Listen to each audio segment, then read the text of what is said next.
Це була остання війна на континентальній частині сучасних Сполучених Штатів Америки. Хоча вона відбулась понад 160 років тому, донині її вплив є визначальним. Сьогодні мова йтиме про громадянську війну в США в 1861-1865 роках. Держава, яка вже тоді вважалась зірцем свободи і мала першу по-справжньому ліберальну чинну конституцію, дійшла до ситуації жорсткого і тривалого внутрішнього збройного протистояння.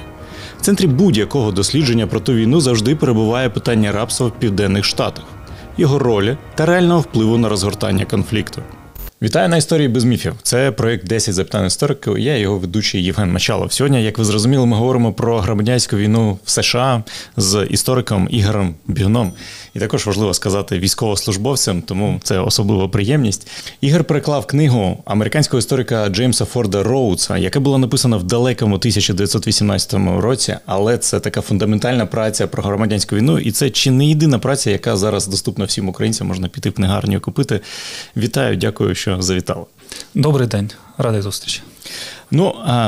Почати треба з того, що, здобувши незалежність, американці прийняли свою конституцію. І одну з причин війни називають в тому, що ця конституція давала не зовсім чіткі визначення або таку суперсуб'єктність своїм штатам.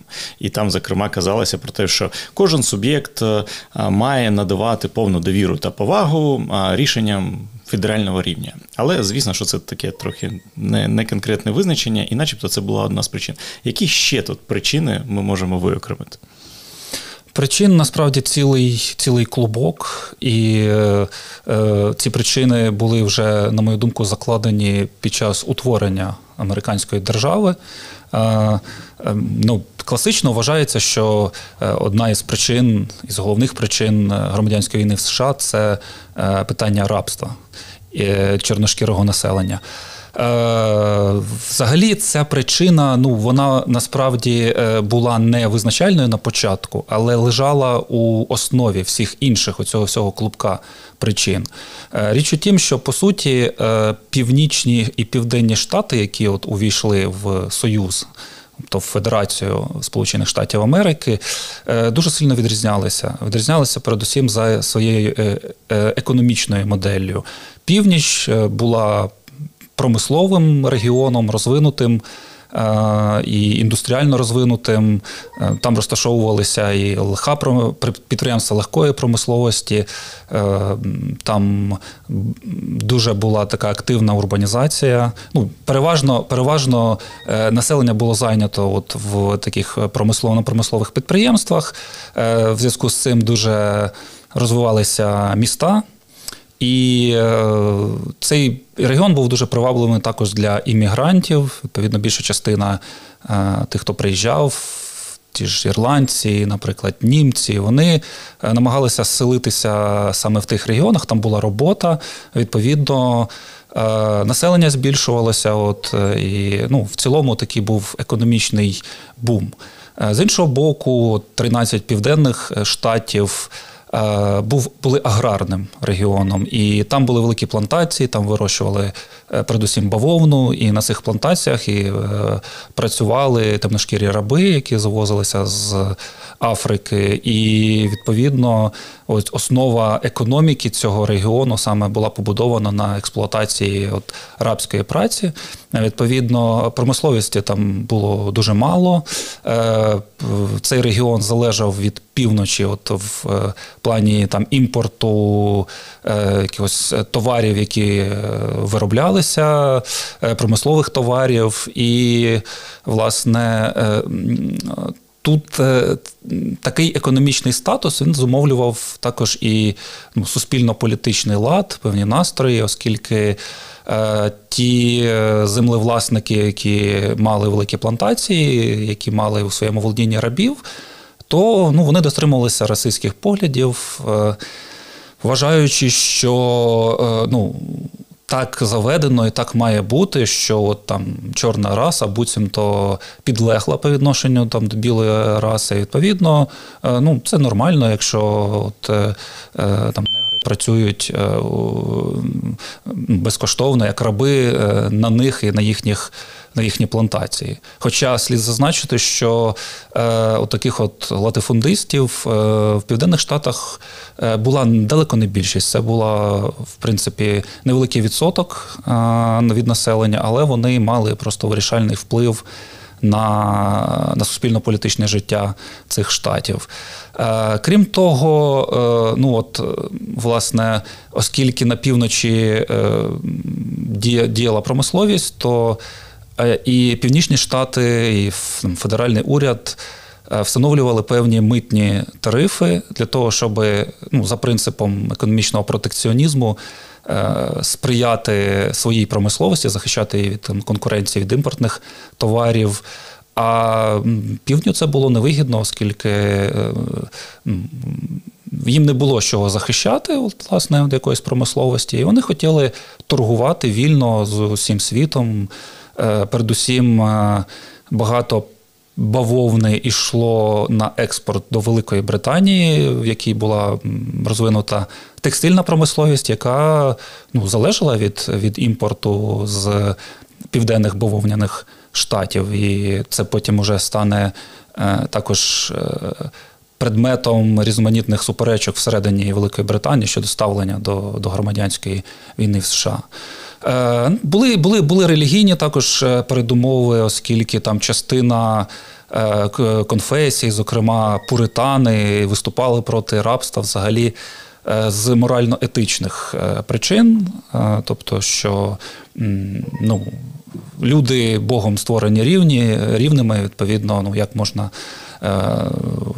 тримати когось в рабстві. Ну і відповідно там інші ті там конфесії, які домінували на півдні, вони навпаки там трактували це як рабство як Божий певний промисел, Божий закон. І хоча обидві сторони посилалися на одну і ту саму книгу, тобто на Біблію, але вони інтерпретували її положення кожен по-своєму.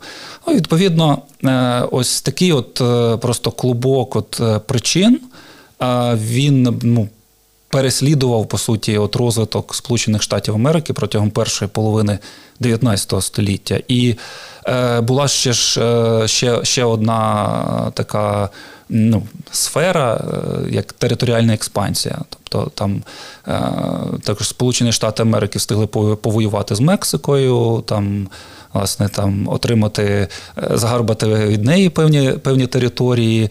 Також були ж так звані неосвоєні території на заході, власне, цього континенту американського і північноамериканського. І ці території ще не мали статусу штатів. Тобто штати – це вже, можна сказати, як майже повноцінні держави. Власне, слово «штат», німецьке слово «штат», воно відповідає англійському «state» і означає держави. Тобто там були свої кордони, свої законодавчі органи, свої виконавчі органи, своє законодавство, свої конституції, а в тих територіях ще не було цього всього. Тобто вони були слабо заселені, слабо освоєні, і, власне, коли наставала черга приймати ту чи іншу територію в якості штату в федерацію, то політики сперечалися взагалі, чи має там бути рабство узаконене, чи не має. І, наприклад, республіканська партія, яку представляв президент Авраам Лінкольн, виступала взагалі за поступове скасування рабства і особливо проти дозволу існування рабства у цих територіях. З іншого боку, південні плантатори, навпаки, вони були з цим не згодні дуже, їхня економіка від цього залежала, оскільки це було сільське господарство, плантації, екстенсивний спосіб господарювання, який потребував все нових земель. А ці нові землі якраз були на цих західних територіях. І, відповідно, крім того, що поселенці, які їхали із Південних Штатів на території, то вони хотіли брати з собою рабів, бо вони вважали, що це їхнє майно, за тим порядком, за тим законодавством, яке існувало напередодні громадянської війни. І ось, до речі, оця суперечка щодо рабства на територіях стала і таким спусковим гачком до сецесії, тобто виходу Південних Штатів із Федерації, і, відповідно, далі до початку громадянської війни. Шановне панство, важливий збір для нас особисто. На розширення 425-го батальйону безпілотних систем, в якому служить продюсер нашого каналу Костянтин Анохін. Підрозділ активно виконує бойові завдання і зараз формується нове посилення. Більше людей, більше техніки, більше потреб. Комплекти зв'язку для наземних роботизованих комплексів, антени для ударних дронів «Вампір», зарядні станції, генератори, планшети для пілотів, ноутбуки для розшифровки розвідданих, засоби зв'язку, пристрої нічного бачення тощо. Ми звертаємось до всіх наших підписників, блогерів, лідерів думок, власників бізнесів, благодійників та всіх небайдужих. Підтримайте наш командний збір та створіть дружню банку, щоб швидше його закрити. Бо сума немаленька – 6 мільйонів гривень. Для реєстрації у командному зборі пишіть у директ нашого інстаграму або на нашу пошту. Від каналу ми підготували призи, які розіграємо по закінченню збору. Донат від 100 гривень, 10 книжок Владлена Мараєва «Україна 1918. Хроніка» з автографом. Донат від 200 гривень, постер зі Степаном Бандерою, авторство Надії Харт з листівкою від неї. Найбільший донат – історична бібліотека від книгарні «Сенс», яку ми підібрали з Владленом. Всі посилання та реквізити в описі відео. В продовження теми хочу навести цитату. Тому його товариші важкою стопою тягнуться по нерівній дорозі. Осада являла собою ряд грубих халуп. Всі вони мали жалюгідний, занедбаний вигляд. Томові аж серце стиснулось, коли він побачив їх. Був уже пізній вечір, коли мешканці халуп стомлено чередою вернулися до осади. Від самого світанку ці люди були в полі, тяжко працюючи під батагами пригоничів. Від цих людей не сподівалися і не воліли нічого доброго. На них дивились, як на бидло. Чи є Бог тут? Думав Том. Далебі, як може темна, неосвічена душа зберегти незайманою свою віру перед лицем страшної сваволі і неприхованої кричущої несправедливості? Не віднайшовши розради, Том підвівся і почвалав до халупи. Там він загорнувся в подерту ряднину, ліг на солому і невдовзі заснув. Це цитата з книги «Халупа дядька Тома» 1852 року. Гарріет Бічер Стоун. Легенда каже, що коли її зустрів Лінкольн, він начебто сказав, що ви та сама маленька жінка, яка почала цю велику війну. Чи насправді ця книга мала такий великий резонанс тоді? Справді, про резонанс можна судити, наприклад, з її тиражу, який сягав 300 тисяч примірників. І, я думаю, за мірками 19 століття це просто дуже і дуже солідний тираж. І оцінюють популярність цієї книги в той час як друга найпопулярніша після Біблії. Ось. І, зокрема, в Сполучених Штатах існував потужний рух аболіціоністів, тобто прихильників скасування рабства і звільнення рабів. А відповідно, вони активно зачитувалися цією книжкою і поширювали її, несли в маси. У нас будуть декілька таких посилань на культурні шедеври, та які, насправді, люди можуть щось згадати, принаймні візуально. Я зараз кажу, звісно, про книгу Маргарет Мітчелл «Віднесений вітром» і фантастичну екранізацію. І от з нею випливає такий образ півдня, такого дуже лампового, аристократичного, десь трохи гротескного, але такого дуже, дуже яскравого. Чим насправді тоді був південь? Такий образ дещо ідеалізований, але в цілому він відбиває тут культуру півдня, оскільки південні плантатори взагалі розвинули таку собі культуру, яка наслідувала культуру і манери поведінки європейської аристократії. І певну таку лицарську культуру, в їхньому, звичайно, розумінні, і було поняття вірджинського джентльмена. От штат Вірджинія – це один із найбільших рабовласницьких штатів, де дуже багато кампаній громадянської війни точилося. Ось, і було навіть поняття таке джентльмен з Тайдвотеру.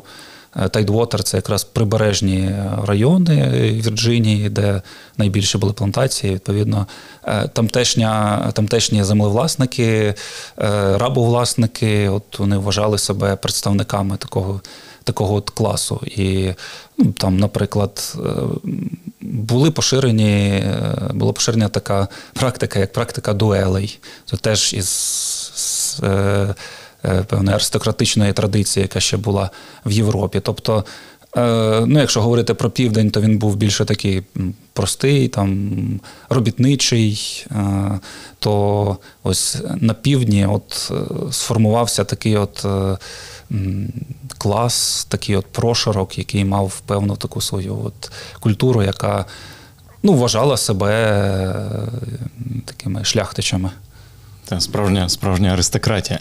Джеймс Форд Роудс, а він каже, що коли Лінкольн обрався, стало зрозуміло, що буде війна. І от він доволі безкомпромісний в цій тезі.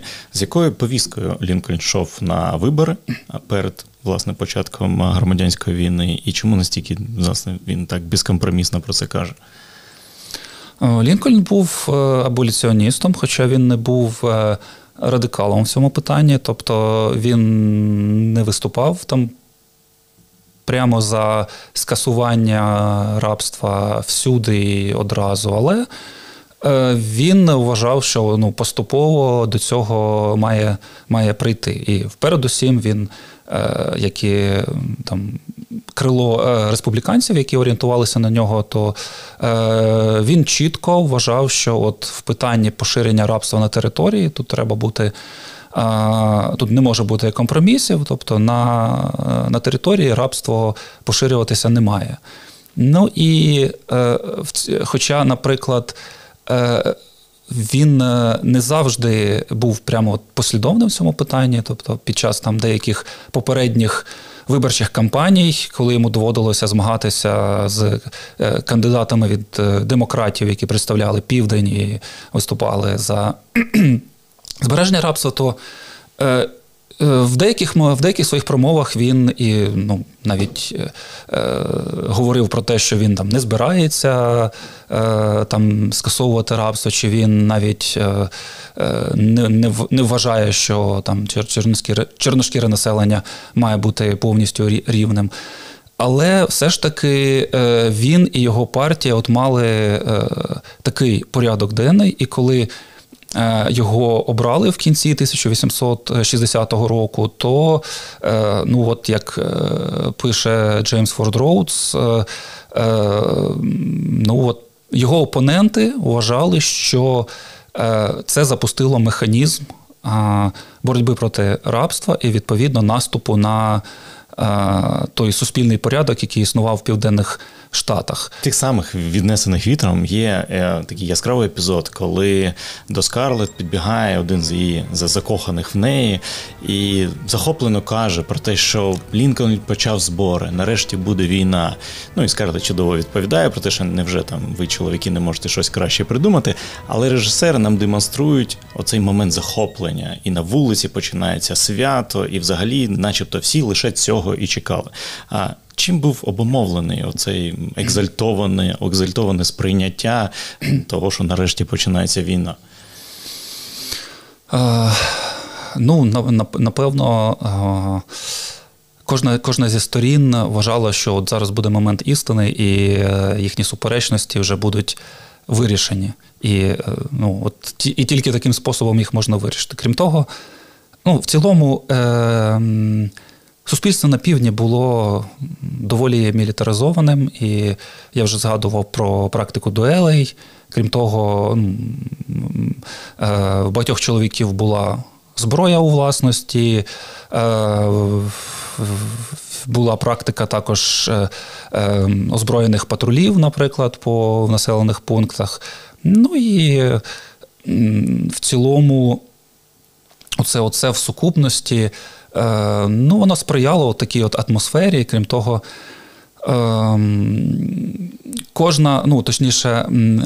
Південні Штати вважали, що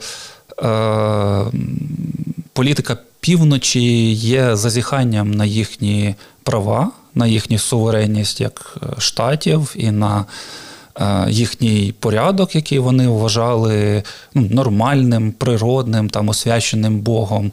Ну і тут було таке певне патріотичне піднесення, у вигляді локального патріотизму. Такий патріотизм, який вселяв людям надію на те, що вони мусять захистити власні права, власну батьківщину, і вони переможуть в цій боротьбі. До початку війни існувала така річ, яку також дуже часто зазначають, коли говорять про причини війни, це так званий Міссурійський компроміс. Цікаво, по-перше, чому він не спрацював, власне, і війна все ж таки почалася, і про що він був?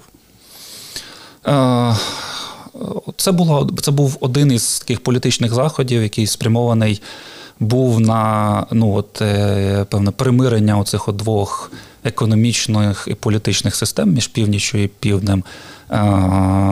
Тобто це був не перший компроміс, були ще в 1820 році також намагання врегулювати. Власне, тут йшлося про те, щоб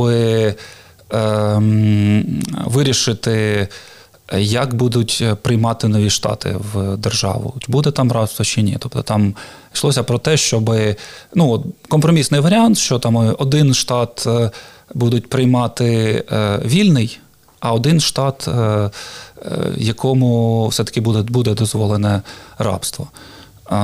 Але ми знаємо про позицію Лінкольна і позицію республіканської партії в цьому питанні. До речі, коли Лінкольна обрали, то це на той момент був перший президент, якого брали з найменшою перевагою голосів виборців. І це був теж один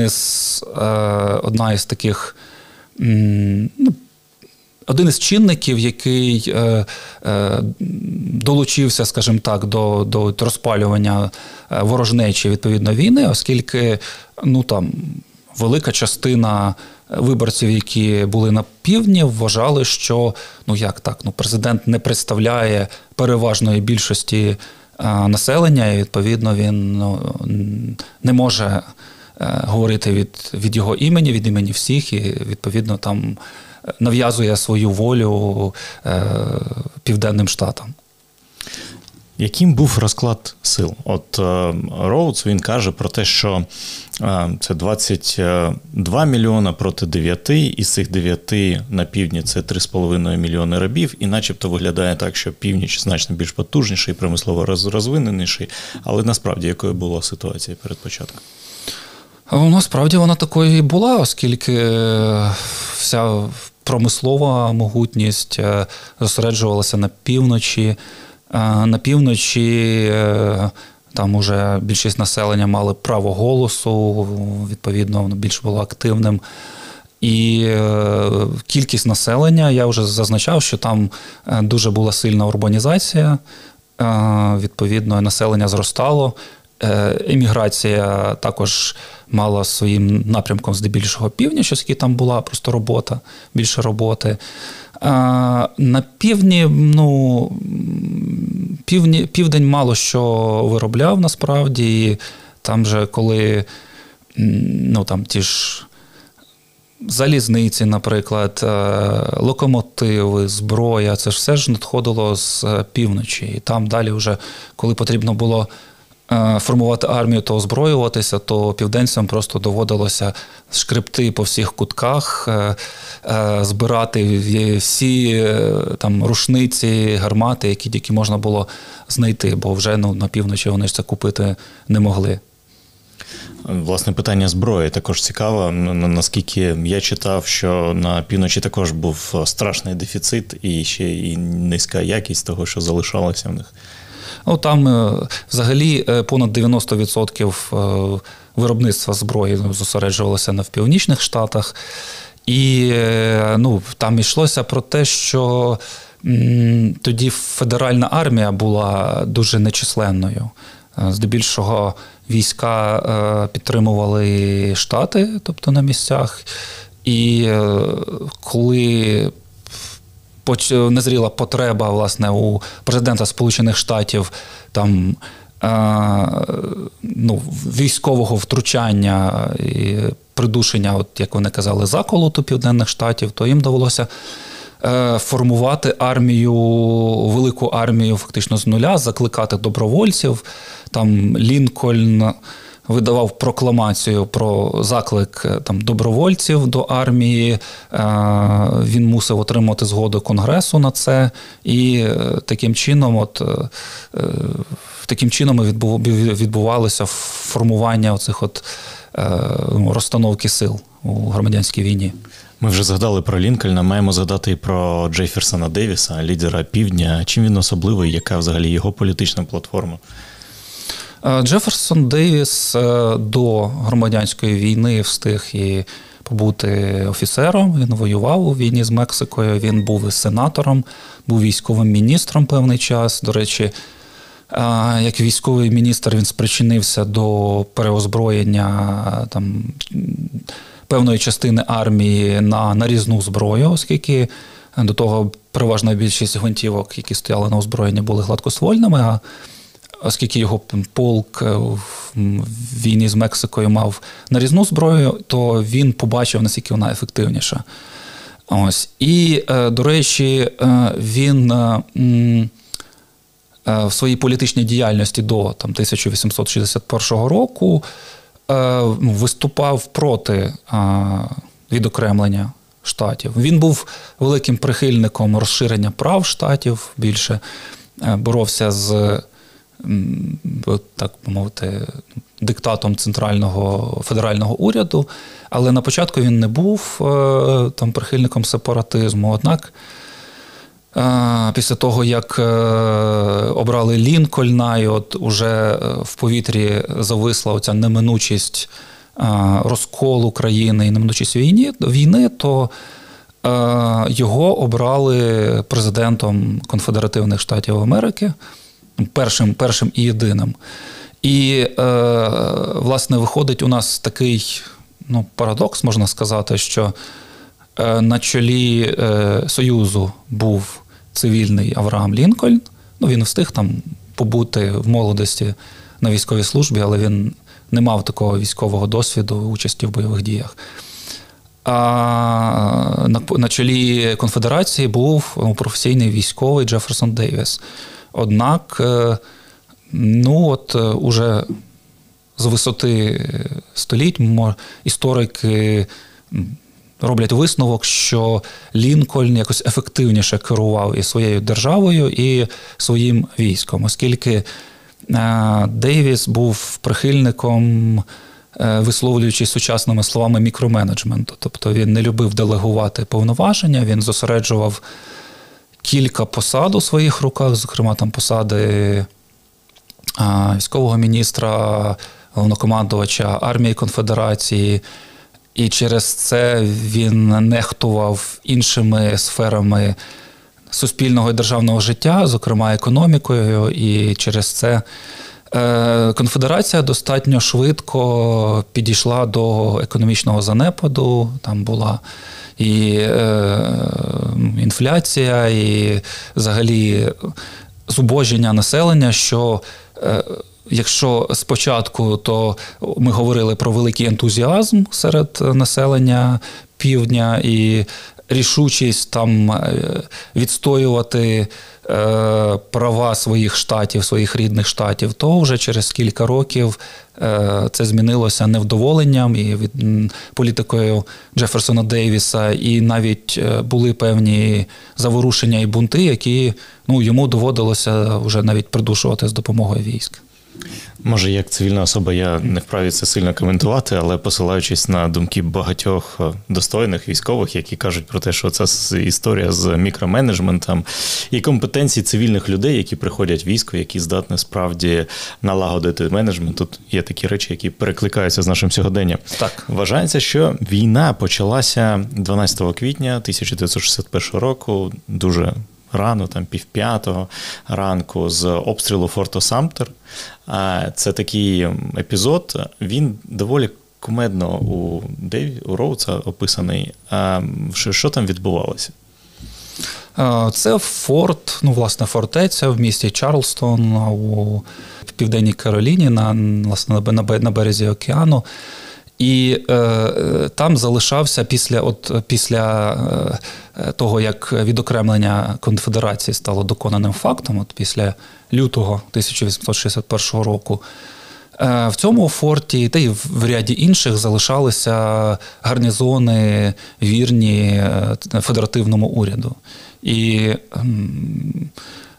уряд конфедерації взагалі вважав такі об'єкти ворожими, по суті, військами ворожої держави на своїй території.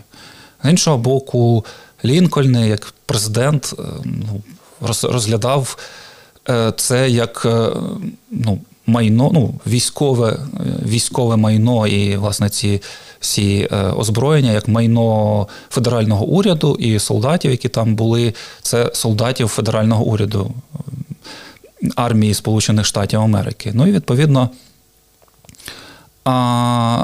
в цьому і полягала, полягав казус беллі, оскільки він не хотів евакуйовувати цей форт, оскільки, виходить, що тоді треба було, це означало би погодитися з тим, що ось ці штати – це вже інша держава, і, ми виводимо війська звідти.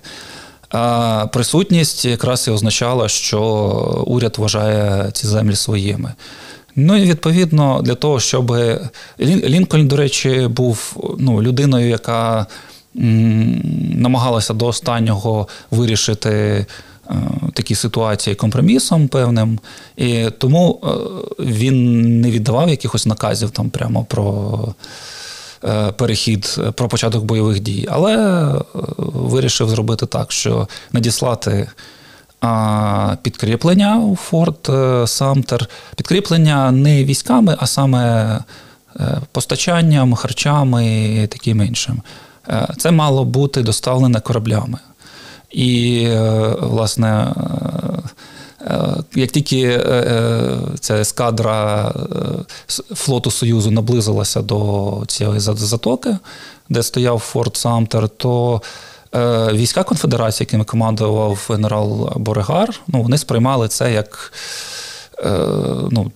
це по суті як акт агресії. Вони розглядали, що це вже підкріплення військами, відповідно, далі будуть якісь активні наступальні дії. І от 12 квітня 1861 року батареї, які розташовували, гармати, які розташовувалися там навпроти форту Самтер, відкрили по ньому вогонь. При тому, що гарнізон форту, який очолював майор Адамс, був попереджений про те, що от по них буде відкрито вогонь. Така, знаєте, певно, елемент якоїсь благородності, я не знаю, як це назвати. Ось. І так, 2 дні тривала, по суті, така артилерійська перестрілка. І це все відбувалося серед міста, і багато містян просто прийшли на берег, на причал, дивилися, наче це якась вистава, щось таке. Ось. Але, звичайно, що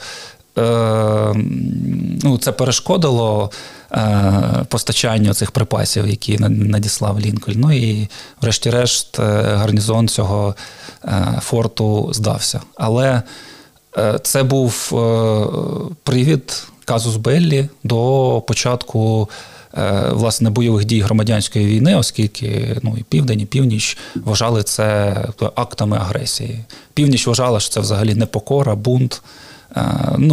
Вони сприймали південців як не представників іноземної держави, як просто бунтівників, повстанців.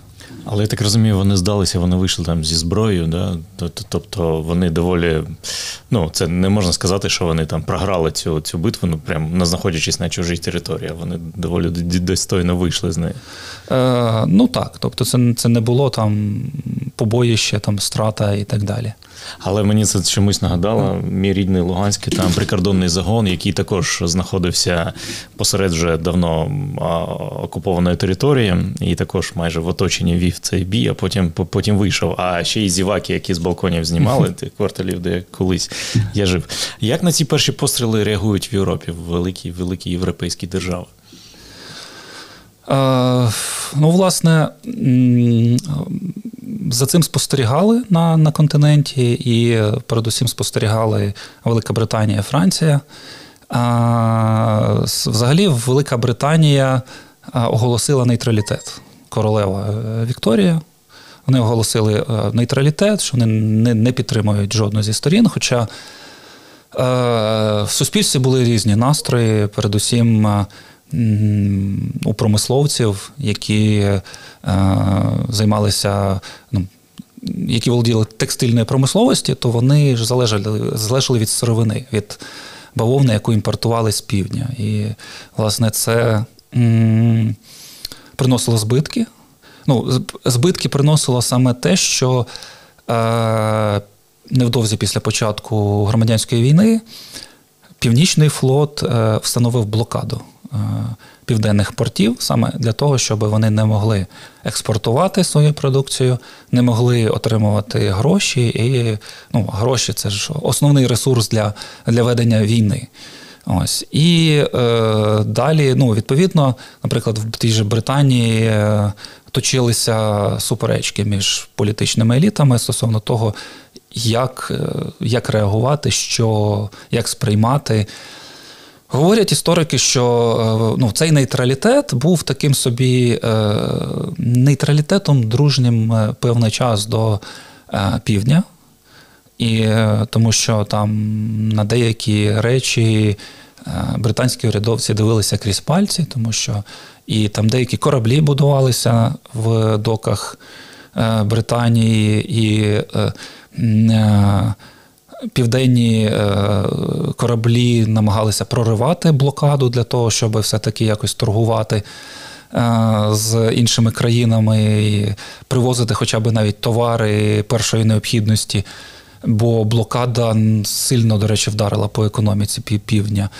І з іншого боку, в Британії ж активно розвивалася політична думка ліберального спрямування, були відомі там філософи, які обстоювали саме ліберально-демократичні цінності, і відповідно вони не могли, точніше, вони закликали підтримувати північ, оскільки підтримка півдня означала автоматично підтримку рабства. А це суперечило в цілому ліберальній теорії, наприклад, вже Джон Стюарт Міль, відомий класик лібералізму, то він все ж таки виступав на боці підтримки півночі. А якщо говорити про інші країни, то Французька імперія того часу? Так, Франція ж тоді правив Луї Бонапарт, і взагалі він схилявся взагалі до підтримки півдня. Але Франція не хотіла це робити самотужки, вона намагалася збити коаліцію з кількох держав, зокрема, намагалася підбити Англію на це і Росію. А Російська імперія, до речі, з самого початку заявила про підтримку легітимного уряду, тобто Вашингтона. Це зумовлювалося кількома причинами, зокрема тим, що цар Олександр II якраз в 1861 році оголосив про скасування кріпацтва в Російській імперії, тобто якраз ідейно ніби він перегукувався з тими настроями і тою політикою, які пропонував Лінкольн і республіканці.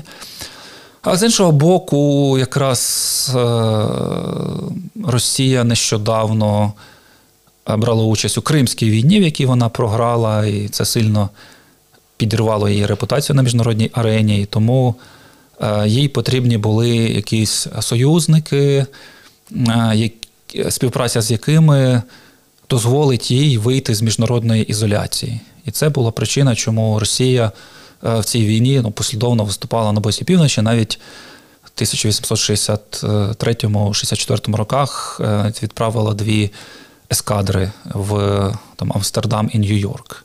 Там були свої причини, пов'язані теж з польським повстанням в Російській імперії. Але факт залишається фактом, що тоді Російська імперія була на боці не півдня, а півночі. І, відповідно, з часом Велика Британія змогла переорієнтувати свою промисловість на бавовняну, текстильну промисловість на експлуатацію своїх колоній в Африці і в Азії, Індії, зокрема. Відповідно, вона стала менш залежною від сировини з півдня, і це було одним із факторів, чому, врешті-решт, Британія не визнала конфедерацію як окрему державу, хоча певні передумови для цього були. Наступним важливим епізодом стає битва при Булл-Рані, де відбувається справжня катастрофа для півночі, і лінія фронту відсувається до Вашингтона. Як це сталося? Тут треба сказати, що взагалі лінія фронту на Східному театрі воєнних дій громадянській війні проходила дуже близько до столиць обох ворогуючих сторін, тому що між Вашингтоном і між Річмондом, який був столицею його конфедерації, там, якщо мені пам'ять не зраджує, близько 200 кілометрів. І, відповідно, тому і в літературі, в медіа тогочасних до цього театру було прикуто більше уваги, оскільки будь-яка перевага однієї зі сторін могла привести ставила під загрозу столицю, а далі це могло привести взагалі до перемоги однієї чи іншої сторони. Відповідно, в битві на Булл-Рані зійшлися війська Конфедерації і Союзу, от війська півночі були погано навчені, і вони взагалі складалися переважно з цих добровольців, які були закликані Лінкольном. І спочатку все виглядало ніби як сприятливо для півночі, вони наступали, але південні частини виявилися достатньо стійкими. І, зокрема, командир бригади Томас Джексон за свою стійкість отримав прізвисько «Кам'яний Мур». Відповідно, в якийсь момент просто північні війська побігли назад, і це була така поразка, яка досить сильно збадьорила північну громадськість, оскільки там зрозуміли, що потрібно якось одним махом з наскоку перемогти південь не вдасться, і тому дуже багато добровольців, ще більше добровольців відгукнулися і почали долучатися до армії Північних Штатів. Я думаю, що на цій драматичній ноті, коли північ під загрозою, ми маємо зробити паузу на тиждень. Я вам дякую за цю розмову. Навзаєм дякую. Друзі, а вас я попрошу підтримати донатом 425-й окремий батальйон сил безпілотних систем. Це дуже важливий і особистий для нас збір. Побачимось за тиждень, де продовжимо розмову про громадянську війну в США.